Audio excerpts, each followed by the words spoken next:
It is so good to be with you all tonight. And welcome. Thank you for your presence here. My name is Catherine DeLong. We have first time gathering attendees on Zoom with us tonight. And as a 2019 graduate of the One Spirit Interfaith Seminary, I am honored to represent both the One Spirit Learning Alliance and also the vision of climate thanatology that unites us in this moment. Let me offer a shout out to One Spirit and its inspired training programs. One Spirit is celebrating its 20th birthday this year, I think next month, with 1,400 graduates serving on 6 continents. Thanatology is a hard word. It derives from Greek mythology, where Thanatos is imagined as the god of death. The word thanatology, standing alone, means the study of death and dying. Music thanatology has existed as a term and as a practice for about 40 years. And as far as I know, the term climate thanatology is newly coined, and you will hear more about that shortly. My professional life as a music thanatologist is devoted to serving palliative patients and their families, their loved ones. I offer harp and vocal music. This work is actually what brought me to One Spirit. I was encountering very diverse populations at the bedside of dying individuals at Bellevue and Mount Sinai hospitals in New York City.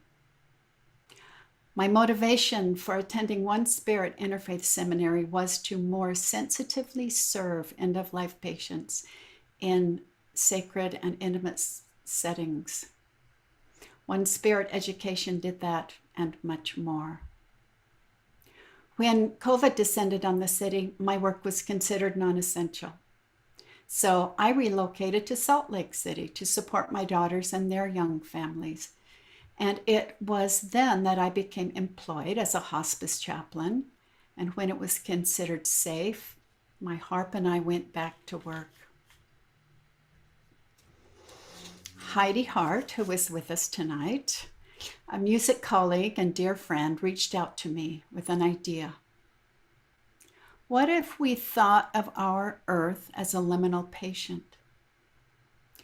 How might music thanatology practices apply to a world on hospice?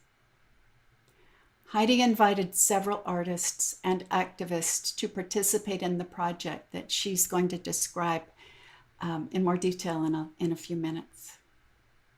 But as my contribution to the project, I decided to make a video recording of myself playing the harp at the edge of the Great Salt Lake.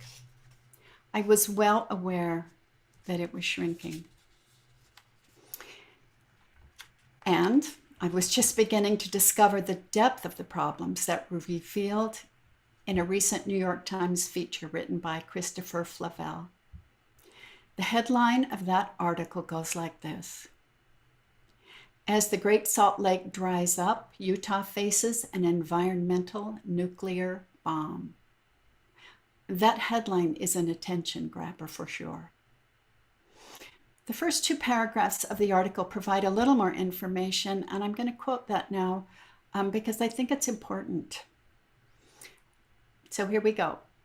If the Great Salt Lake, which has already shrunk by 2/3, continues to dry up, here's what's in store. The lake's flies and brine shrimp would die off.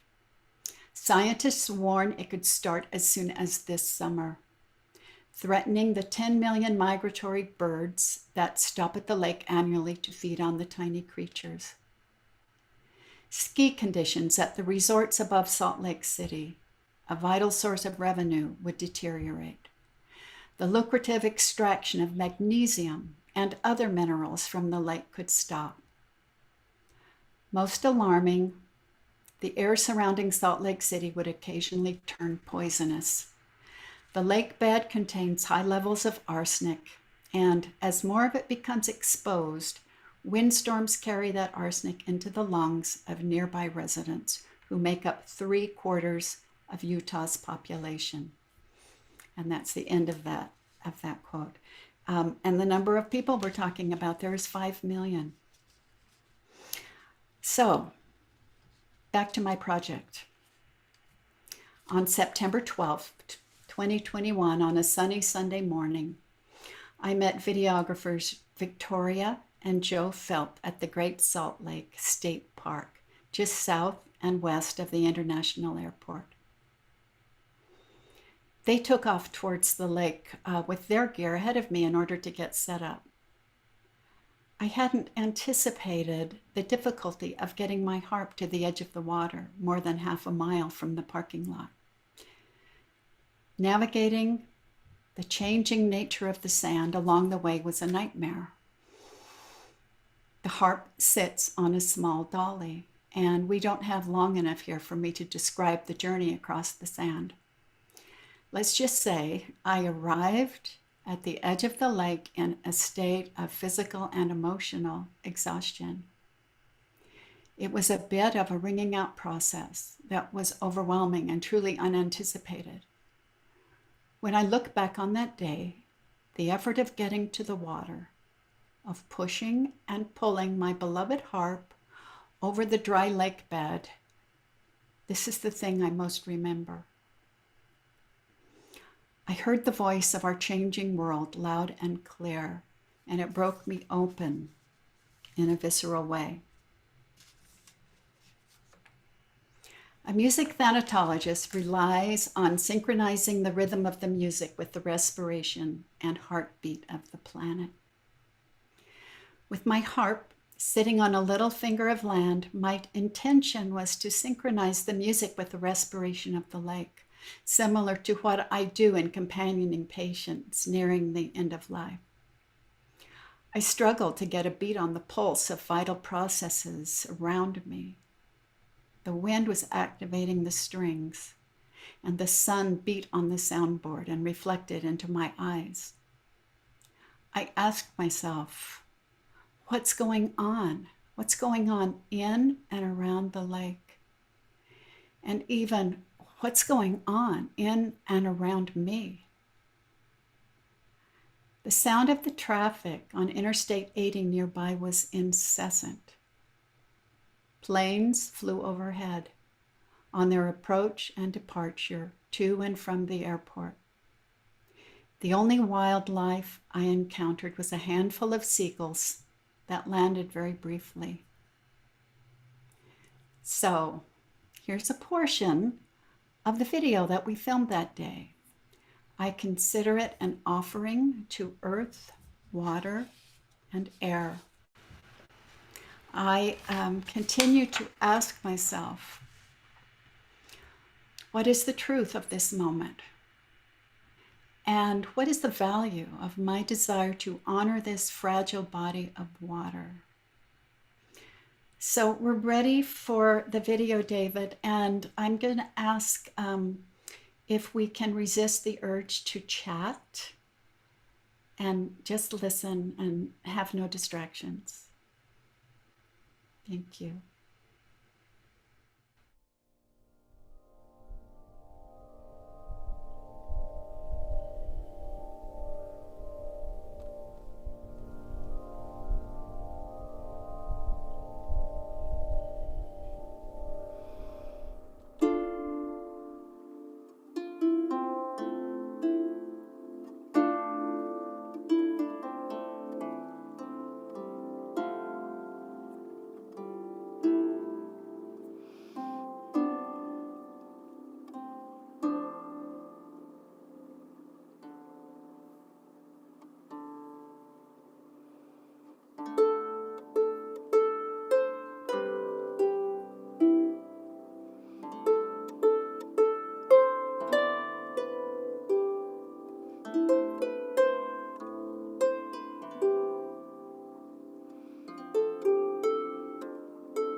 It's funny how there are no words in this moment.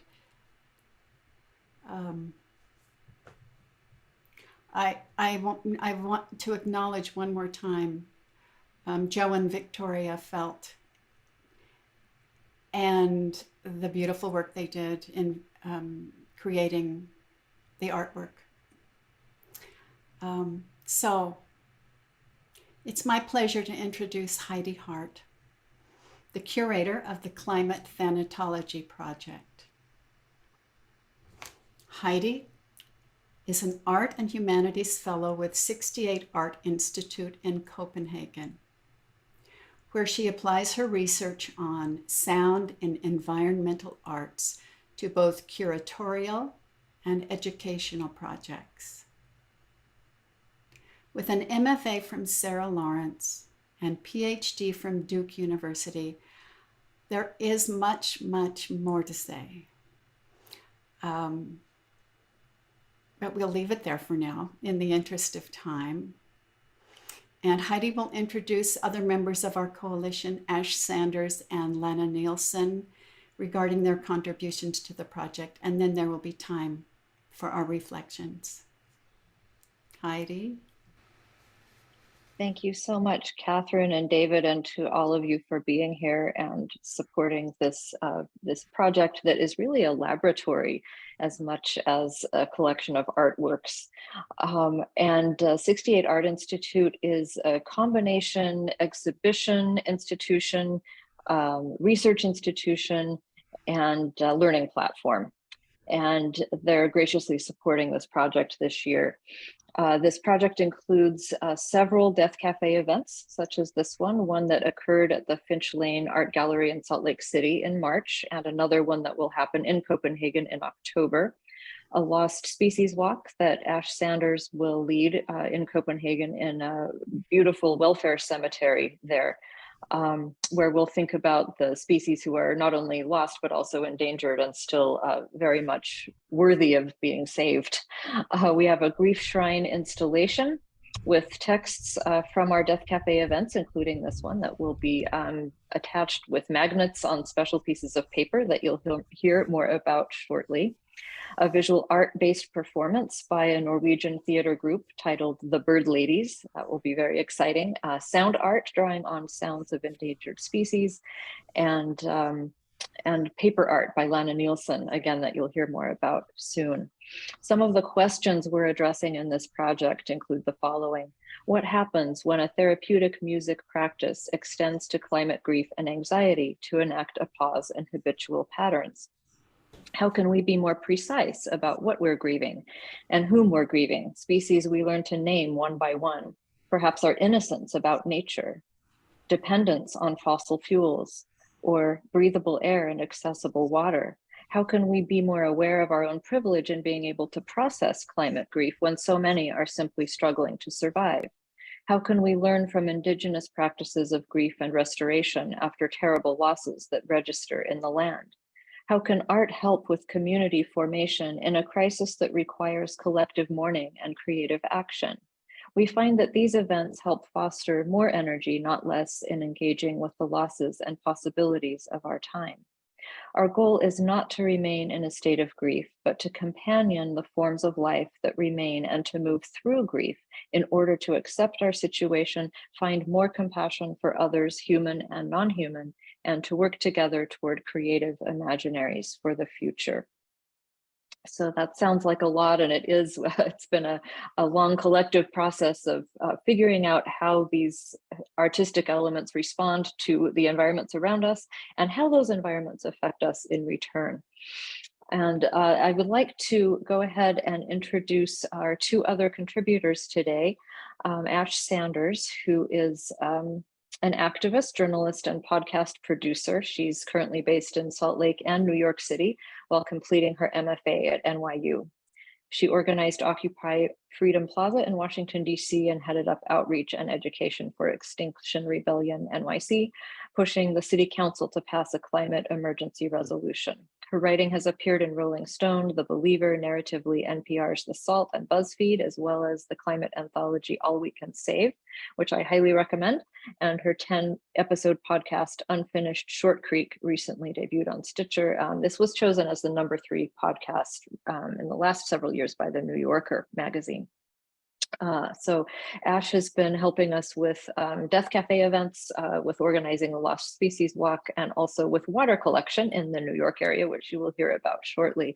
Lana Nielsen is an artist and graphic designer, body worker, and spiritual practitioner in Salt Lake City, Utah. And she brings a really intuitive process to art making and to design.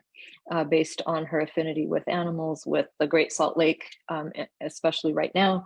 And she's bringing this sensitivity and awareness to creating suminagashi paper. It's a Japanese ink marbling technique that she will tell us more about. And this is using water from 3 different sites, from the Great Salt Lake, from a site in Denmark that also has some toxic areas, but we're looking at water that is actually not toxic itself. She'll tell us more about that, and also the Gowanus Canal area in New York. So I think the most helpful thing to do might be to hear from Lana first for 5 minutes about her process. She'll show us an image. And then we can hear from Ashley about her project collecting water for the paper. I think that might actually make that the most sense, if that's okay with you, Lana, to go next.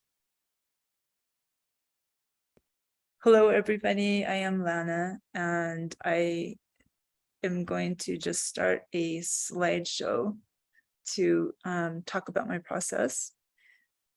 I'm just going to start off by describing what suminagashi is. And it is the art of Japanese paper marbling, which literally translates to ink floating. And sumi ink is made from the ashes of burnt pine and animal glue. And it is the only ink really that floats on water. All other inks like India ink or alcohol ink would just actually sink to the bottom of the water. And I learned this process here in Salt Lake at I took lessons at a printing house called Salt Lake, or Saltgrass Printing. And I'm so attracted to this because it's like, it's very organic. So it's like having a conversation with elements like of water and wind, and I can have some control over it as an artist, but it's really it's like a conversation between me and the elements and the water and the ink. And it's a very organic type of experience. And what I love is it also showed up in Catherine's video, is the swirling patterns resembling those found in nature are created by applying sumi ink with Japanese calligraphy brushes to the surface of water, and then carefully placing the water on top, or the paper on top, and then you lift it up and it transfers to the paper. And I just love the swirling patterns, like when the wind is blowing across the lake in the Great Salt Lake in Catherine's video, or it would show up in the sand. So I just love how that magic happens. So these prints that you've seen so far were made with water that I collected from the Great Salt Lake and with sumi ink. And in my process, I went out to the Great Salt Lake, and I didn't just go out and just collect water for a project. That lake really means a lot to me, and I have a deep connection with that and a relationship to it. I've spent a lot of time out there, and I kind of go into, I would say, like a slowing down and just really being present. And so when I'm in nature and looking at an element in nature, or even an animal or a plant, when to really have a deep encounter with nature or an element in nature, I let go of my perceived ideas about what it is, or an intellectual idea. And just with that slowing down and that attentiveness, it invites this invisible beauty to come forth and reveal itself. And it's beyond intellect or trying to understand something. It's a conversation. And as Stephen Harding, he's a scientist who really experienced this encounter. It's a poetic encounter. And I actually feel the spirit of that lake in my body, in my being. Like it starts, there's like a field, like a connection, and I feel it. And it's the intelligence or the spirit of that water that guides my artwork.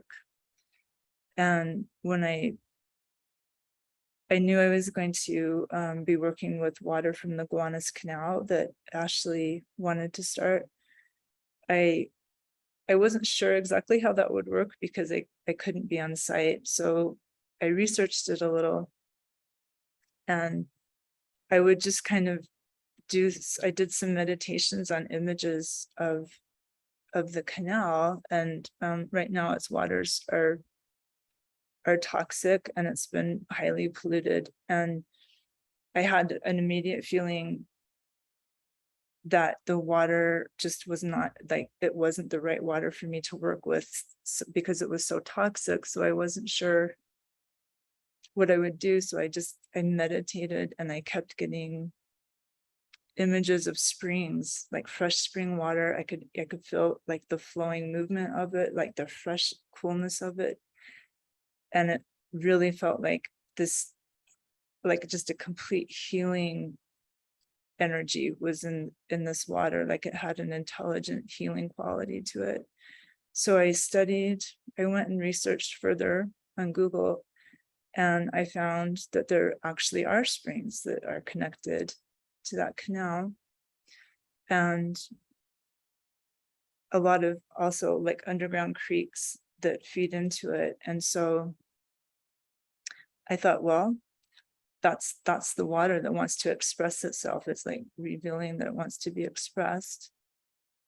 So Ash is going to collect the water for me, and I found some articles written by this man who has really been attentive to these waters and studied them for years. And his name, I think it's pronounced Imond Deigel or Deagle, but Ash will probably know that better since she met him in person. But she was actually able to meet him and collect the waters for me, and she will be describing her experience.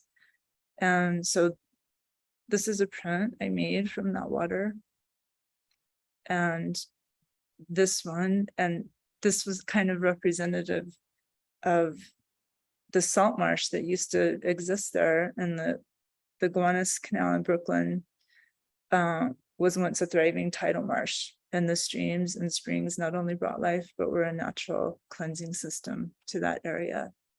So it's just, to me, it's like the intelligence of those waters and that healing energy. They're still wanting to like flow into that area and just clean it and heal it. And anyway, that's how that occurred. And then Heidi, everybody who's collected water has been on a really big adventure. So Heidi collected water for me in Copenhagen, and I don't know if like she might want to share some about that. And I haven't worked with that water yet. I'm in the process of just really feeling into it and how it wants to be expressed. And yeah, so I feel like these prints are really, it's just capturing a moment of a conversation between me and the water and all of the elements. And these prints, after I make them, I'm cutting them into these organic leaf shapes. And then from the death cafes that we've had, from these conversations where people have been writing, what's arising in their hearts or their beings about the waters, it's being written on these leaves. And then they will all be migrating over to Copenhagen to become part of a grief shrine. So all three of these waters will be represented there. So, and that's it. Thank you so much, Lana. And the artist Anna Louise Blicher in Denmark, who's going to create this grief shrine, has some images of some abstract shapes kind of the Great Salt Lake and the water body in Denmark at the top of this shrine. So you can sit in it and look up at these images, which will be very strong as well.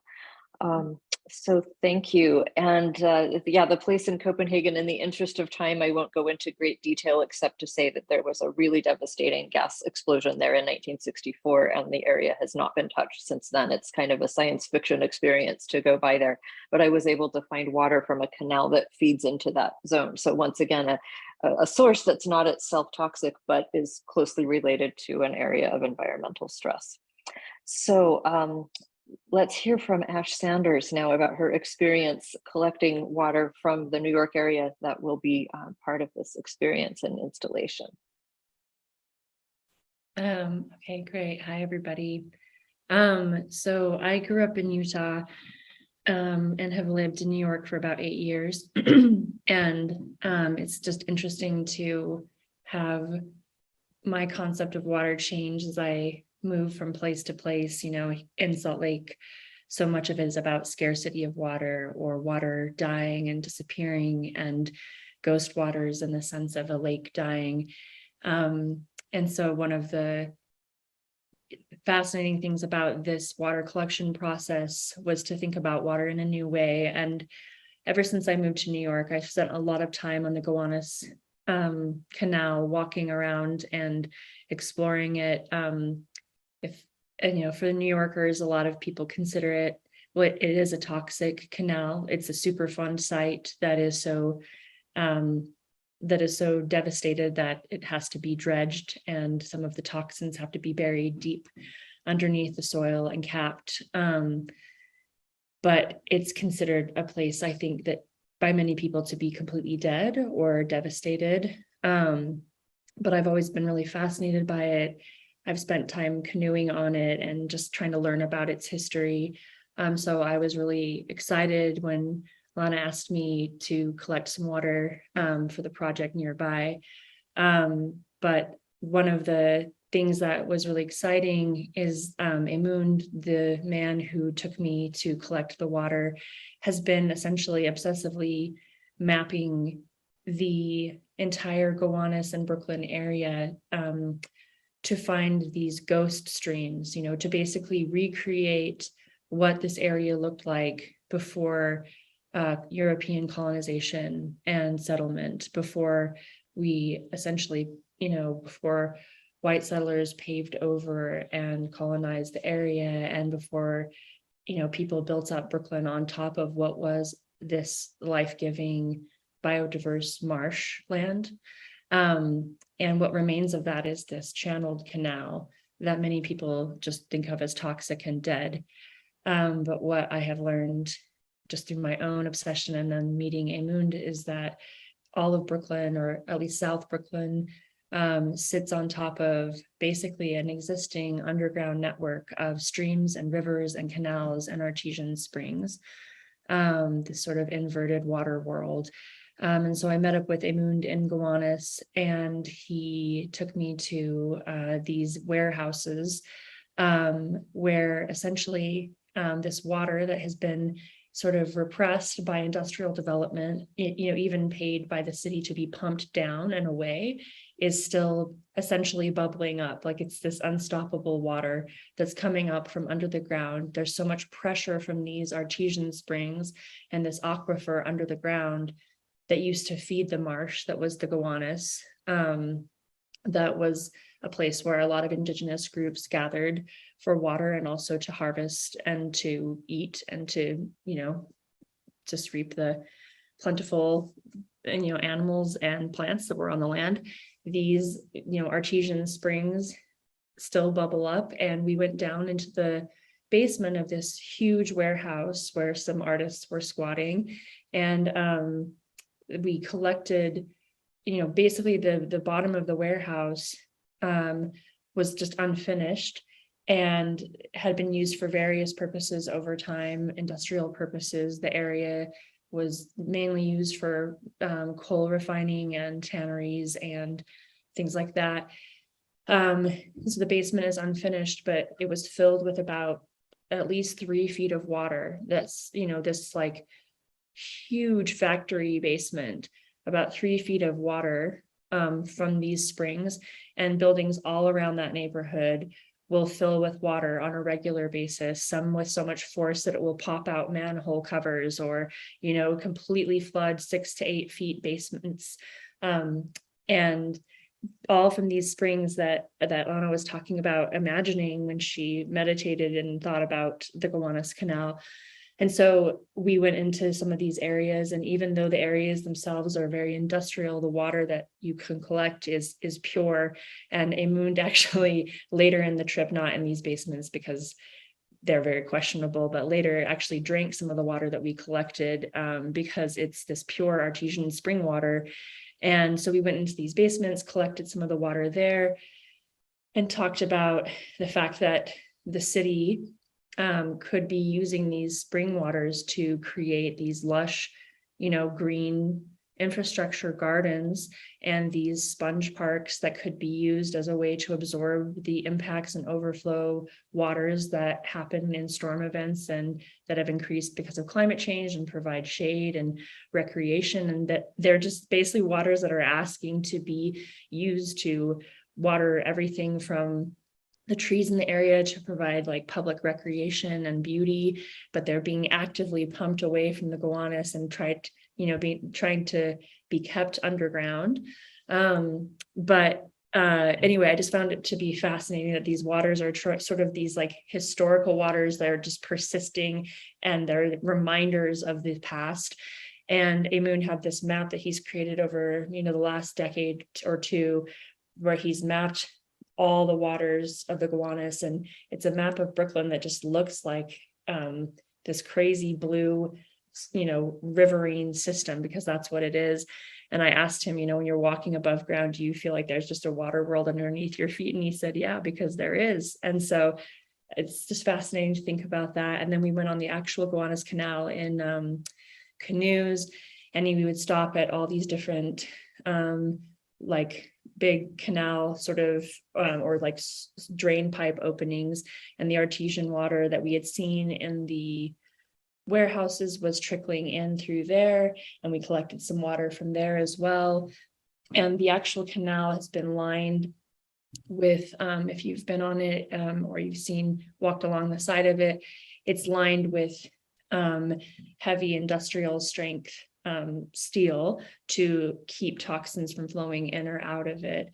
But as we canoed along it, you could see these sort of big bolts and sections that attach the steel to the side, and you could see water trickling out, and it was the artesian spring water from the other side, from the warehouse that we'd just been in, that was so forceful in its rising that it was actually forcing itself out into the Gowanus, trying to sort of find its way into the canal. And so we collected more water for Lana from that as well, and that's where Emund actually drank the water straight from it. And it's this interesting juxtaposition of this pure spring water that's trying to, against all human attempts to keep it separate and to sort of channelize this canal, trying to find its way back. So we collected it from there, and then kept going up the canal and talking about how this water wants to actually help this problem and dilute some of the pollution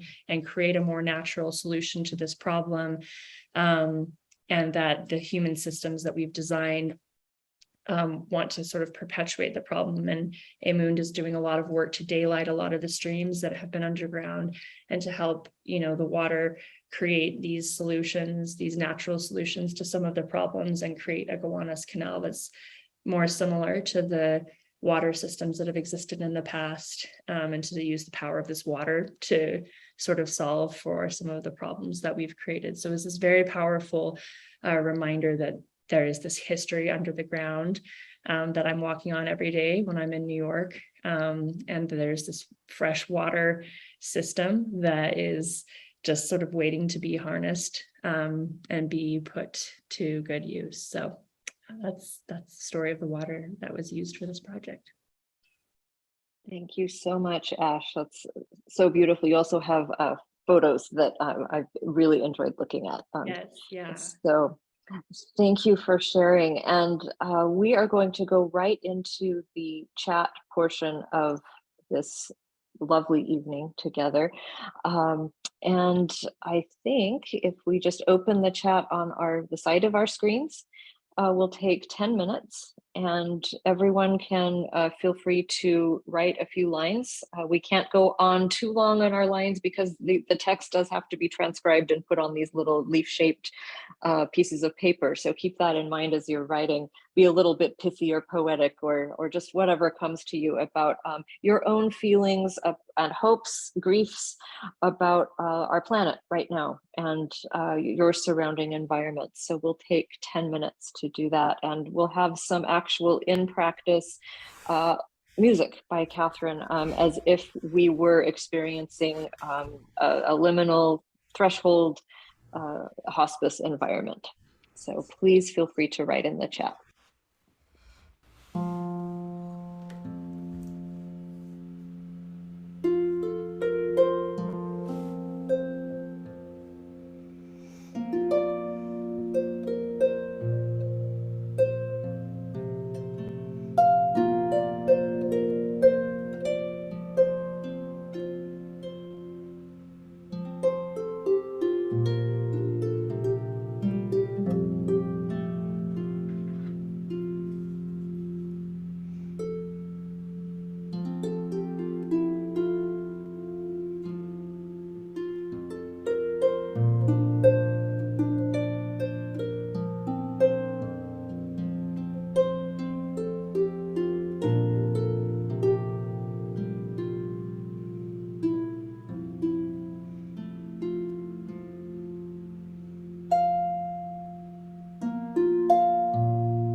Thank you to everyone for your beautiful words, and to Catherine especially. And in light of our time coming to an end soon, I'm going to turn it back to Catherine to determine if we want to end with a poem, or what would be the best way to close out here. Thank you so much.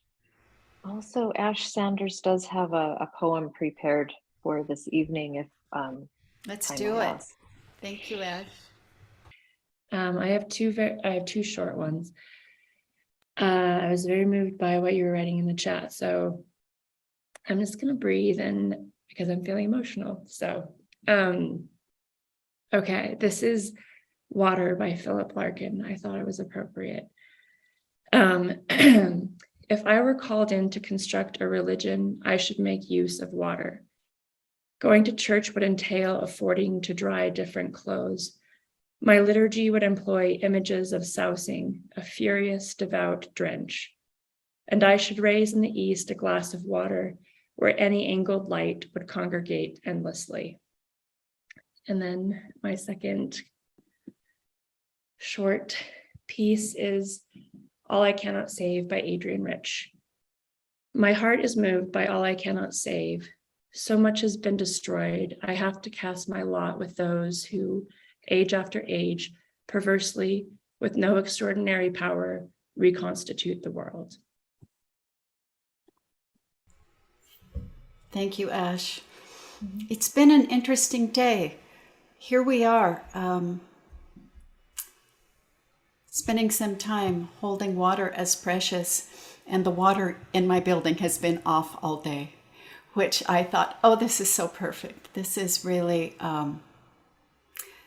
shining a light on this place where we are, and making me appreciate when everything goes well. I want to finish with Terry Tempest Williams, the quote that was actually on the front of my video. She was at the Great Salt Lake and was watching a burrowing owl when these words came to her. And I just want to say Terry is a Utah native, an environmental activist and writer. And what came to her, and what I am holding at this time, is these words. If I can learn to love death, I can begin to find refuge in change.